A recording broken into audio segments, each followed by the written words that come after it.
네, 오늘 또 참 많이 오셨습니다. 환영합니다. 더미는 성공할 수 있는 객관적 조건을 갖추고 있습니다.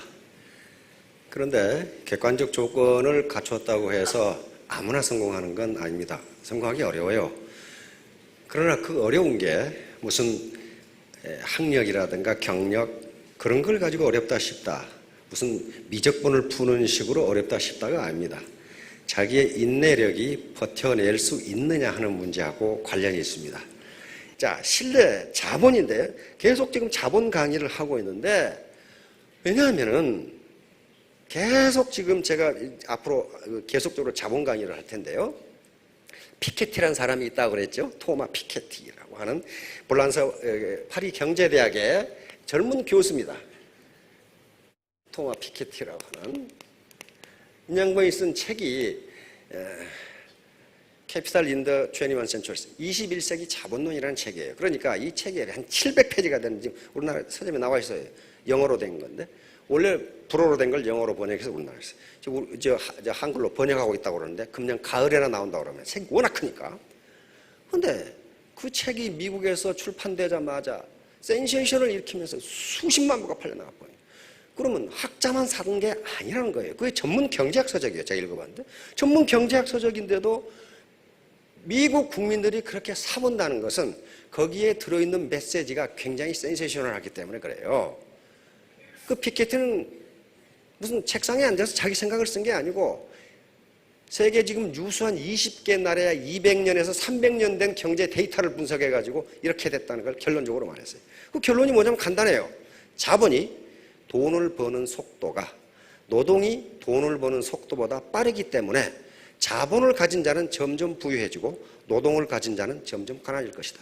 이것은 21세기에도 변함이 없다. 따라서 빈익빈 부익부는 앞으로도 개선되기는커녕 더 심화될 것이다. 이 결론이에요.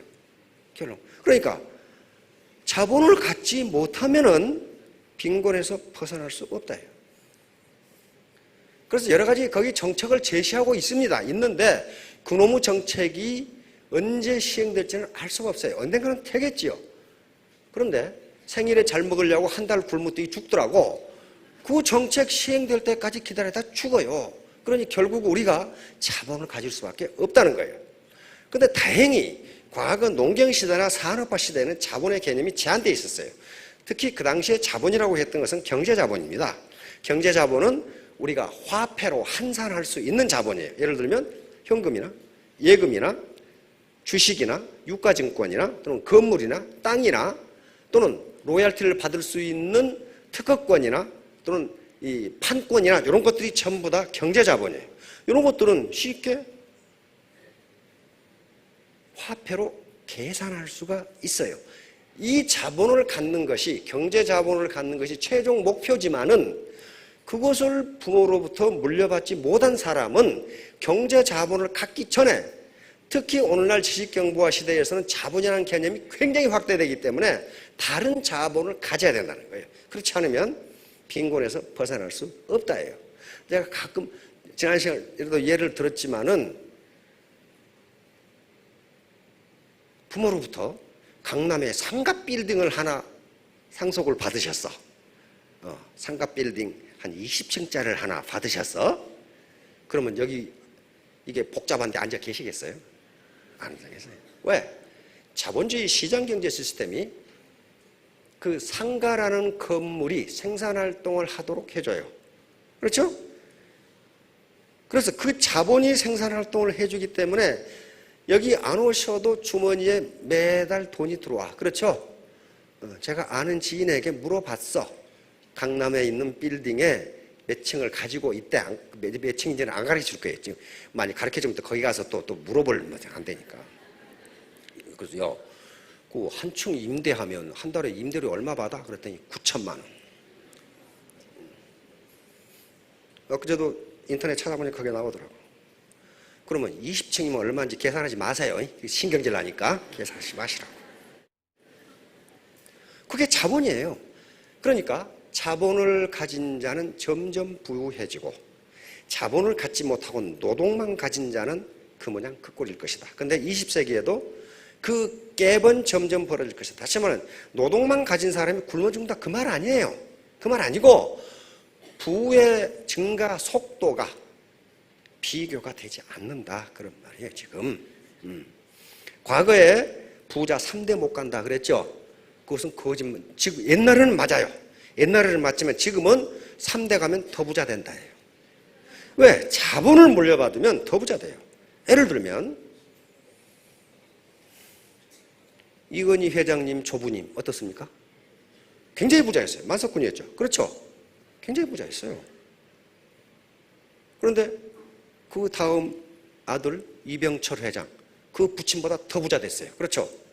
그 아들 이건희 회장 이병철 회장보다 몇 배 부자예요.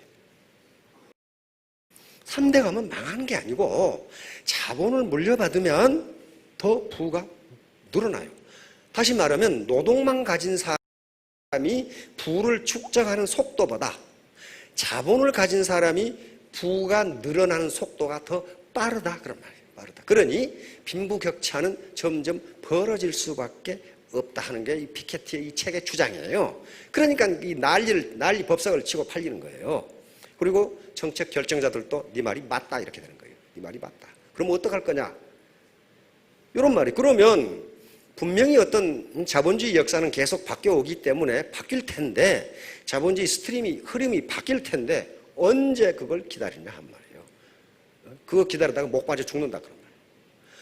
그리고 그러려면 국가 재정이 튼튼해야 되는데 만약에 국가가 50세부터 500만 원씩 연금을 준다. 그럼 어떡하겠어요? 그러면 그 연금이라는 것은 자본입니다. 왜? 자기가 젊었을 때 축적한 거야. 그렇죠? 그리고 국가가 일부를 보조하는 게 연금이에요. 그러니까 50세부터 1년에 500만 원의 연금을 준다. 그러면 그 자본이 있기 때문에 나는 내 생활을 즐길 수가 있어요. 그런데 어느 나라도 그렇게 할 수가 없어 지금. 특히 우리나라의 재정이라는 게 키 큰 놈 짧은 이불 덮는 것하고 똑같아서 발을 덮으면 가슴이 나오고 가슴을 덮으면 발이 나오고 지금 그 모양이기 때문에 자기가 이불을 만들 수밖에 없어요. 그 이불이 뭐예요? 자본이에요. 이불이라는 건 자본입니다. 자본이에요. 그래서 다행히 지식정보화 시대가 되면서 자본의 개념이 굉장히 확대됐고 학자들도 경제 자본보다 이 자본이 더 중요하다고 이야기를 합니다. 그러면 그것은 돈을 들여서 되는 것이 아니고 내가 어떻게 할 거냐? 내가 그렇다면 이것은 부모 탓할 것도 아니고 자기 탓을 할 수밖에 없다는 거예요. 여기에 신뢰라는 문제가 나옵니다. 트러스트.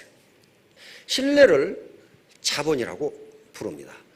왜 그러냐 하면은 자본은 생산성을 가져오거든요. 그러면 믿을 수 있는 사람과 믿을 수 없는 사람 누가 생산성이 높아요? 믿을 수 있는 사람이 훨씬 높아요. 은행에서 대출을 해줄 때도 그 사람의 신용 정도가 어느 정도에 따라서 이자율이 달라. 그렇잖아요. 그러니까 믿을 수 있는 사람은 생산성이 높다야. 만약에 내가 원청 기업이라고 합시다. 누구에게 하청을 주겠냔 말이야. 믿을 수 있는 사람에게 하청을 줘요. 그렇죠? 그러니까 신뢰라는 것은 다른 물적 자본과 똑같은 자본이다. 그런데 지금 학자들은 물적 자본보다 중요하다. 이렇게 얘기해. 우리 정중 회장님, 이병철 회장님이나 정중 회장님이나 두 분 다 우리 국가의 경제를 발전시킨 거인입니다. 거인들이에요. 정말 이분들이 아니었으면 어떻게 됐을까 하는 생각 좀 끔찍해. 아무나 하는 게 아니거든요. 그런데 많은 경우에 이병철 회장님은 잘 거론이 안 돼. 정중 회장님이 자꾸 거론돼. 그 이유는 이병철 회장님이 훌륭하지 않아서가 아니고 원래 부자였어. 원래 부친이 부자였다고. 만석군 부자였어요. 근데 정중 회장님은 소 2마리 훔쳐가지고 나왔잖아요. 그것밖에 없어. 그리고 쌀 자전거 배달꾼 그거 했죠. 쌀 자전거 배달꾼. 그런데 남들은 한 가마 싣고 다닐 때 정중 회장님은 2가마 싣고 다녔잖아요. 그러니까 쌀집 주인이 좋아할 수밖에 없죠. 믿을 수밖에 없어요. 그리고 인천에서 건설 현장 근로자, 노동자 그런 걸 했어요. 그래서 학력도 초등학교 졸 이거밖에 안 돼요. 이병철 회장님은 일본 와세다 대학교. 그러니까 그 말만 들으면 사람들이 키가 팩 죽어. 나는 와세다 못 나왔는데 이렇게 된단 말이에요. 그러나 초등학교는 대충 다 나왔거든. 그래서 정주영 회장님이 자꾸 거론이 되는 거예요. 이런 분들도 이렇게 했다. 정주영 회장님이 경제자본 가지고 성공했어요? 그렇지가 않습니다. 정주영 회장님이 가장 중요하게 생각하는 게 신뢰, 신용이 있어요. 신용. 믿을 수 없는 놈은 같이 거래를 하지 않는다. 그러니까 이 말씀을 해놓은 거예요. 사업은 망해도 다시 일어설 수 있지만 인간은 한 번 신용을 잃으면 그것으로 끝장이다. 그 사람하고 거래를 안 하니까. 그러면 신용 또는 신뢰라는 게 뭡니까? 생산성을 발휘한다. 예. 자, 신뢰는 생산성이 있어요. 바로 생산이라고 하는 것은 물적 자본과 노동이 결합할 때 생산이 나옵니다. 2차 대전 이후에요. 미국이 유럽이 전쟁으로 완전히 망가져 버리니까 그 당시 국무장관이었던 조지 마샬 장군이 하버드 대학에서 연설을 합니다. 그래서 그 당시 미국은 계속 일어나는 국가니까 유럽 전체입니다. 그 당시 서유럽만 아니고 유럽 전체에 미국이 경제 원조를 해서 다시 한번 달러를 지원해서 가지고 다시 유럽의 경제가 부흥하도록 해주자. 이걸 무슨 플랜이라고 하죠? 네, 마셜 플랜. 이거 아는 사람은 성공하기 힘들어. 이게 몰라야 돼, 이런 것을. 몰라야 돼. 이론만 잔뜩 들어있으면은 이게 마셜 플랜이에요. 마셜 플랜. 마셜 원수가 국무장관으로 있을 때 한 연설, 하버드 연설에서 나온 유럽 부흥 계획이에요, 유럽은. ERP라고 합니다. 유로피안 리커버리 프로그램을 마셜 플랜. 그래서 서유럽에 완전히 부서져 버린 유럽에 경제 원조를 해주니까 유럽 경제가 전쟁 전으로 일어나 버려.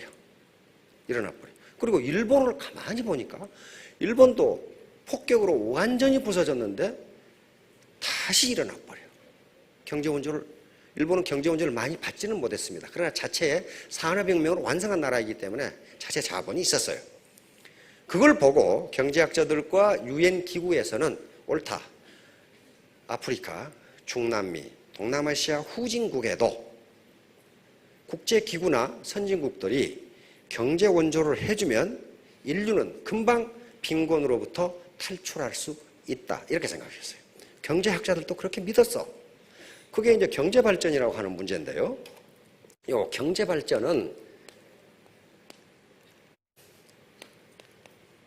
경제발전은 선진국이나 국제기구가 원조만 해주면 금방 일어날 수 있다. 그러면 경제발전이 되면은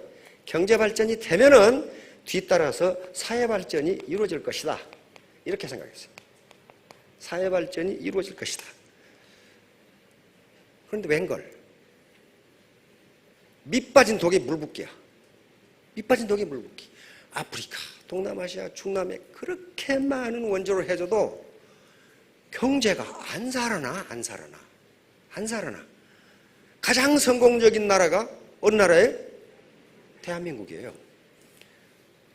우리가 미국으로부터 경제 군사 원조를 엄청나게 받았습니다. 저쪽에 유럽의 마샬 플랜 다음으로 많이 받은 나라가 대한민국이에요. 그런데 대한민국은 일어나 버렸어요. 유일하게 성공한 나라가 대한민국이에요. 대만도 많이 해줬어요. 대만도 일어나 버렸어요. 대만, 홍콩, 싱가포르 자체적으로 일어나 버렸어요. 그런데 다른 동남아시아, 그 다음에 아프리카, 중남미는 그렇게 많은 원조를 해줘도 다람쥐 쳇바퀴 돌기야. 그게 그거야. 그게 어디가 나오냐면 하버드 대학에서 도대체 경제 발전의 요인이 무엇인가라는 세미나를 세계 석학들이 모여서 2주간 한 게 있어요. 근데 그게 책으로 나와 있어요. 우리 시중에도 번역되어 있는데 지금도 있는가 몰라. 문화가 중요하다. 칼초 메터스라는 책이 있어요. 문화가 중요하다. 그런데 그 서문을 누가 썼냐면은 세계적인 석학인 헌팅턴 박사가 그 서문을 썼어요. 근데 그 하버드 대학에서 세계 석학들이 모여서 한 세미나에 한국의 학자는 한 명도 가본 적이 없어. 안 가서 자기들끼리 했어. 근데 그 서문에 딱 뭐라고 나오냐 하면은 한국과 가나는 이렇게 딱 나와. 한국이 맨 먼저 튀어나와, 코리아가. 서문에 컨티는 박사는 내가 1960년대 초에 한국과 아프리카 가나 있죠? 가나다라, 가나. 그 축구는 제법 잘하잖아요. 가나. 가나를 비교해 봤는데 산업 구조라든가 국민 소득 면에서 유사했다. 그런데 1990년대 중반에 한국은 10대 경제 강국이 되었는데 가나는 지금도 그 모양 그 꼴이다. 그대로 가만히 있다. 또 그 모양 그 꼴이라 그러면 또 가나 사람들이 흥분하겠죠. 그러니까 한국은 10대 강국이 되었는데 가나는 변화가 없다. 그러면 이 차이를 어떻게 설명할 것인가? 그렇게 탁 나와. 이 차이를 어떻게 설명할 것인가? 그래놓고 그것은 문화의 차이라고 볼 수밖에 없다. 그렇게 해놔요. 근데 그때 우리가 가나보다 못 살았어요. 우리가 100불일 때 가나가 160불이었어. 160불. 근데 지금은 우리가 지금 PPP 환율로 한 3만 5천 불 되는데 가나는 지금 한 3천, 우리 10분의 1도 안 돼요. 그렇다면 우리가 자원이 있습니까? 뭐가 있습니까? 한국인이 그렇게 했다는 거예요. 그렇죠? 한국인이. 바로 그것이 문화란 말이에요. 신뢰. 그래서 이렇게 경제 발전을 위해서 자원을 퍼부어도 안 되느냐? 결국은 순서가 틀렸다는 거예요. 경제 발전이 되면 사회 발전이 되는 게 아니고 사회 발전이 돼야 경제 발전이 된다. 다시 말하면 이 차이가 뭐냐면요. 어떻게 땅 투기를 해가지고 돈을 벌었어.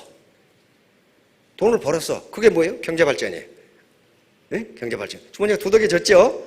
땅 투기를 했던, 하여간 내가 농사짓던 땅이 도시로 편입됐던 간에 용도 변경이 됐건 간에 경제 발전이 됐어요. 주머니가 든든해서. 그래서 벤츠를 하나 샀어. 그게 경제 발전이에요. 그런데 이놈이 교통규칙은 안 지켜. 그게 사회 발전이에요. 벤츠를 탔으면 벤츠를 타는 것만큼의 민도가 올라가야 되는데 아무데나 주차해놓고 전봇대 오줌 싸고 그게 사회 발전이란 말이에요. 즉 소프트웨어.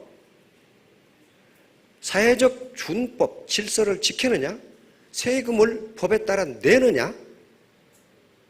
그 다음에 저 사람을 믿을 수 있느냐? 그런 게 사회 발전이란 말이에요. 사회 발전이 안 되면요. 그 중에 그래서 그 발전된 사회 자체를 뭐라면 자본이라고 그래요. 자본.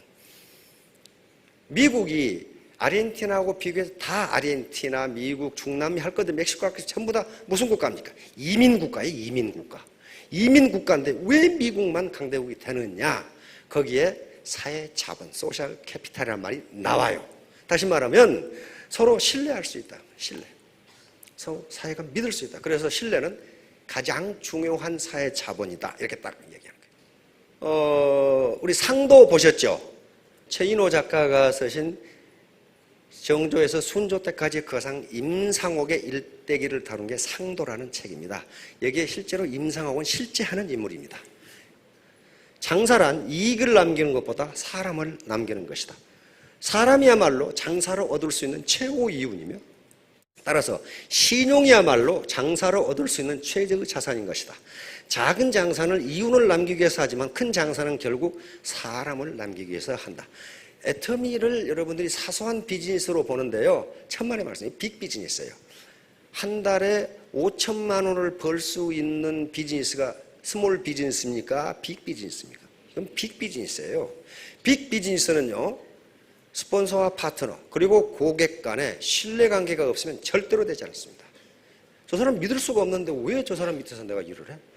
저 사람 믿을 수가 없는데 왜 저 사람한테 내가 물건을 사? 이렇게 된단 말이야. 상즉인. 장사는 곧 사람이다. 장사는 곧 신용이다. 재상평여수 인중식사역. 재물 중에서 가장 중요한 건 최상은 물처럼 판단한 것이다. 다시 말하면 스폰서와 파트너가 동반성장하는 것이다. 물처럼 판단하는 것이다. 인중직사형. 사람 중에 가장 으뜸은 저울처럼 평평한 것이다. 저울처럼 바른 것이다. 그런 말이에요. 사람이 왔다 갔다, 사람이 저울처럼 바라야 신뢰할 수 있을 거 아니에요. 이랬다 저랬다 하면 안 된단 말이에요. 그 다음에 개영배. 요 개영배입니다. 요건 순자의 유자편애가 나오는데, 이 잔이 묘한 잔이어서 요게 비어있으면 삐딱해, 알맞게 차면 똑바로 서. 그러나 잔이 70% 이상 넘으면 다 빠져버리고 넘어져 버려. 그러니까 재산이 너무 적어도 삐딱하고, 재산이 알맞으면 바르고 넘치면 망한다. 자, 무신분립. 자공문정, 자활, 족식, 족병, 민신. 야, 아주 기가 막힌. 공자가 뭐라고 했어요? 족식. 백성이 배부르게 먹고 사는 게 첫 번째고, 이 순서는 중요 순서입니다. 백성이 배부르게 먹고 사는 게, 경제적으로 어려움이 없는 게 정치의 첫 번째고, 두 번째는 족평, 군대가 강해야 되고. 왜 군대가 강해야 된다고 공자는 생각했느냐? 맨날 전쟁만 하니까. 전쟁을 하면 죽어나는 게 누구예요? 백성이에요. 그러니까 군대가 강해야 전쟁을 하지 않는다는 거예요. 그러니까 백성을 생각하는 거예요. 그 다음에 민신지. 백성들이 믿을 수 있어야 된다. 누구를? 백성이 조정을 믿고, 조정이 백성을 믿고, 백성 상호 간에 믿을 수 있어야 된다. 이렇게 이야기한 거예요. 그러니까 요 자공은 수제자입니다. 수제자니까 또 물은 거예요. 그러면 선생님, 이 셋 중에 부득이 하나를 없앤다면 뭘 없앨까요? 두 개만 선택한다면, 그러니까 두 번째 족평, 군대를 없애라. 하여간 어떤 수가 있어라도 백성은 먹여 살려야 된다. 국가가. 동의하십니까? 어떤 일이 있어라도. 그러니까 여기 가장이시죠. 어떤 일이 있더라도 내 처자식은 먹여 살리겠다. 이게 가장의 각오해야 돼. 우리 마누라가 거기서 돈 좀 안 벌어오나? 그건 뒤지게 두드러 맞아야 돼. 안 된단 말이야. 자공이 또 물어. 그러면 둘 중에 하나를 없앤다면 뭘 없앨까요? 그러니까 공자가 기발한 대답을 합니다. 식량을 없애라. 먹는 것을 없애라. 그러면 설명을 합니다. 왜 그러느냐? 식량이나 군대가 중요하지 않아서가 아니고, 민신, 요게 서로 믿지 못하면 식량도 안 되고 군대도 안 된다. 서로 믿지 못하는 게 뭐예요? 벼슬아치들이 죽으라고 뜯어먹어. 아주 뜯어먹어 그냥. 지금 명량 나오기 전에 극장가를 휩쓴 게 군도라는 영화가 있죠. 아마 군도도 조선 철종 때 그 당시에 조선 후기인데요. 그 당시에 도둑놈이 산적이 안 된다는 건 그놈이 미친놈이에요. 얼마나 뜯어먹든지 산적이 안 되면 살 수가 없어요. 그래서 군도라는 영화가 나오는 거예요. 다 일어나 국민이. 밀란이 온갖 데서 일어나. 그런 상황에서 안 망하겠느냐? 안 망하면 그건 이상해요. 그렇죠? 안 망하면. 왜? 백성이 조정을 믿지를 못해. 그래서 공자가 이 말씀을 한 거예요. 백성이 조정을 믿지 못하고, 조정이 백성을 믿지 못하고, 백성과 백성이 서로 믿지 못하면 그 경쟁들 제대로 되며 군대들 제대로 되겠느냐 그 말이에요. 그러니까 신뢰라는 게 가장 중요하다. 이렇게 지금 옛날부터 얘기한 거예요. 이게 2500년 전의 얘기입니다. 재승박덕. 재주는 있으나 덕이 없는 사람은 말로가 안 좋아요. 우리 정권 말기에 꼭 나타나죠. 누구처럼 감옥에 가서 70이 넘어가지고 죽을 쉬고 앉아있어. 국가밥 자시면서 고관대작을 다 했어. 근데 누구 때문에? 운전수가 찔렀거든. 운전수가 찔렀어. 왜? 그 자기 상관 비밀을 가장 잘하는 사람이 운전수야. 운전수가 뇌물 받는 걸 휴대폰으로 찍어놨거든, 몰래. 그럼 그게 뭐라는 거예요?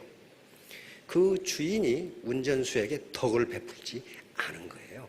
그러니까 운전수는 어때요? 내가 네 운전하지만은 두고 봐라. 너도 두부를 먹든지 콩밥을 먹든지 한번 해봐라. 찔러버린 거예요. 이게 뭐예요? 덕이 없는 거예요. 재주는 있어요. 능력 있죠? 능력이 있어요. 능력이 있는데 재승박덕한 거죠. 덕이 없으니까 결국 철창에 앉아서 그렇게 된 거란 말이에요. 덕을 베풀지를 못하면 이렇게 됩니다. 바로 이제 신뢰를 얻지 못하는 가장 큰 요인이 거짓말입니다. 거짓말. 절대로 애터미 사업을 하면서 허위 과장 광고하지 마시고 진솔한 얘기를 하십시오. 사과가 10% 썩으면 이 사과는 90%가 성하다 이렇게 말하는 사람은 없어요. 에이 썩은 사과. 10% 썩어서도 그렇게 해요. 어떤 사람이 10% 거짓말을 하고 90% 참말을 하면은 90% 믿고 10% 안 믿는 게 아니라 100% 안 믿어요. 거짓말. 그러니까 전혀 거짓말을 해서는 안 돼요. 신뢰는 이 사람이야. 신뢰는 가장 중요한 사회자본이다. 가장 중요한 거랬어요. 신뢰가 없으면 아무것도 되지 않는다. 예로 노벨상 받은 분인데 바로 경제적 빈곤의 궁극적인 원인은 상호 신뢰의 부족이다. 서로 믿지 않으니까 어려움에서 벗어나지 못한다. 부패한 국가는 신뢰 수준이 전부는 세계 각국의 부패 수준이 나와 있는데 세계에서 가장 부패한 나라 어디예요? 그 유명한 조선민주주의 인민공화국, 소말리아, 아프가니스탄 이 세 나라가 100점 만점에 8점을 맞아서 꼴찌에서 1등을 했습니다. 북한은 부패 때문에 많은 국가예요. 부패 천국이 아주. 바로 애터미의 사업 자본은 신뢰입니다. 안 그래도 네트워크 마케팅에 대한 국민적 인식이 별로 좋지 않은데 거기다가 허위 과장 광고 또 쓸데없는 묘수를 부리면 누가 믿냐 말이에요. 신뢰가 바로 자본입니다. 진정성의 힘이라는 책이 우리 지금 출판 서점에 가면 나와 있습니다. 2010년에 나왔는데요. 2011년에 타임지라는 잡지가 있죠. 21세기의 가장 중요한 단어 진정성 이렇게 나옵니다. 진정성. 그리고 서울대학에서 바로 소비자 이 트렌드를 분석하는 한국민을 대상으로 설문조사를 했는데 가장 중요한 단어 진정성 이렇게 나왔어요. 그래서 LG에서도 진정성을 이제 마케팅 키워드로 삼았고 삼성 제1기획에서 금년도 마케팅 키워드를 진정성으로 삼았습니다. 다시 말하면 화려한 광고만 가지고 안 된다는 거예요. 왜? SNS라는 것이 있어서 광고에서는 이렇게 얘기했는데 실제가 아니면 SNS를 통해서 야야 그거 믿지 마 그거 엉터리야 이렇게 하면 퍼져나가요. 그러니까 지금은 소비자들이 광고의 단순한 수요자가 아니고 광고 다시 말하면 정보의 공급자가 돼버린 거예요. 실제로 그걸 평가해서 날려버린단 말이에요. 어떤 회사가 그런 회사가 최근에 하나 있죠. 아웃도어 점퍼 파는 회사예요. 또 무슨 브랜드라고 하면 또 걸릴라 그거 안 하고 그 괜찮은 회사예요. 회사인데 원료 가격을 거짓말로 이야기했다는 게 밝혀졌어. 그래서 한 네티즌이 SNS로 날려버리니까 매출이 3분의 1로 떨어져 버렸어요. 그 회사는 진정성이 없다 이렇게 됩니다. 진정성이 없다. 그러니까 바로 진정성, 바로 고객이나 파트너나 이걸 대할 때 진정성은 어디에 나타납니까?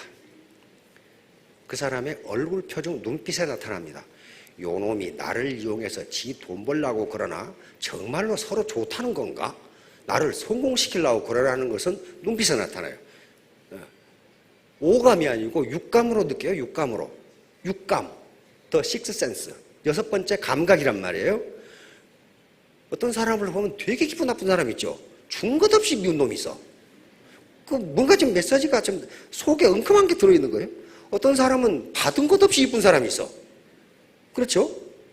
그게 진정성이에요. 진정성이 전달되는 거예요. 진정성이. 제가 육군 소령 때 새마을 본부에 잡혀간 적이 있습니다. 그때 교육을 받으라고 그래가지고 가보니까 전 부대 장교들이 다 있는 정도 중위 대위급들이야. 그래서 제가 이 학생 반장을 했거든요. 한 10일간 거기서 새마을 교육을 받았는데 그 당시에 새마을 원장이 그 카카의 친동생이었어요. 마당발 있죠. 유구도로 이만큼 해가지고 맨날 축구만 하고 돌아다니고. 그러니까 전국에 난다 긴다 하는 강사들을 다 불러와. 와! 근데 그 중에 강사 하나가 세상에 나는 그렇게 말을 잘하는 사람을 그 전에도 못 봤고 그 이후도 못 봤어. 얼마나 말을 잘하는지. 근데 난 그분의 강의를 3번 들었거든. 육사에서 1번 들었고, 장교 있을 때 1번 들었고, 거기서 1번 들었고, 삼사관학교에서 3번 들었어요. 3번 들었는데 들을 때마다 사기꾼이라는 생각이 들어. 말을, 사람을 울렸다 웃겼다 들었다 놨다 그냥 그렇게 해. 하는데 다 듣고 나면은 사기꾼 새끼 이렇게 된단 말이에요. 근데 내가 학생장이라요. 학생장이니까 장교들한테 그 강의 소감을 받아야 될 거 아니에요. 그 강의 소감을 싹 물어보니까 결론이 뭐냐 하면은 사기꾼. 말을 그렇게 잘하는데 뭐가 없어요? 그 사람은 진정성이 없어. 다시 말하면 자기가 새마을운동을 해본 것도 아니고 계속 지금까지 양지에서만 살았기 때문에 음지에 사는 사람들의 이해를 못해. 화려한 미사역으로 강의는 잘하는데 이심전심으로 그 사람의 진정성이 전달이 안 돼요. 그러니까 장교들이 결론이 그렇게 좋은 강의를 듣고서 결론 사기꾼 이렇게 딱 나온다. 근데 그 다음에 올라온 분들이 진짜 새마을운동을 한 분들이에요. 시커먼 아줌마 아저씨들이 그래도 차려입고 옹게 잠바 입고 운동화 신고 지금까지 고무신 신다가 장화 신다가 그렇게 봐서 가방끈도 잡고 그러니까 말도 어눌하고 단어 선택도 엉망이고 그러는데 실제로 자기들이 그 어려운 환경 속에서 가난을 극복하고 마을을 부자로 만든 사람들이에요. 그러니까 그 언변이라든가 단어의 선택이 문제가 아니고 뭔가 지금 전달하려고 하는 진정성이 느껴져. 그러니까 장교들한테 물으니까 감동적이었다 그런단 말이에요. 감동적이었다. 그게 진정성이에요. 말을 유창하게 잘한다고 사기꾼 치고 말 못하는 놈이 없어. 그렇죠? 그게 진정성이 전달이 안 돼요. 자, 그래서 신뢰를 얻는 가장 중요한 여러 가지 요소, 12가지 요소를 해놨는데요. 그중에 가장 중요한 게 진정성이에요. 진정성은 더 식스센스, 제 육감으로 전달이 됩니다. 아, 저 사람이 정말 나를 위해서 그러는구나.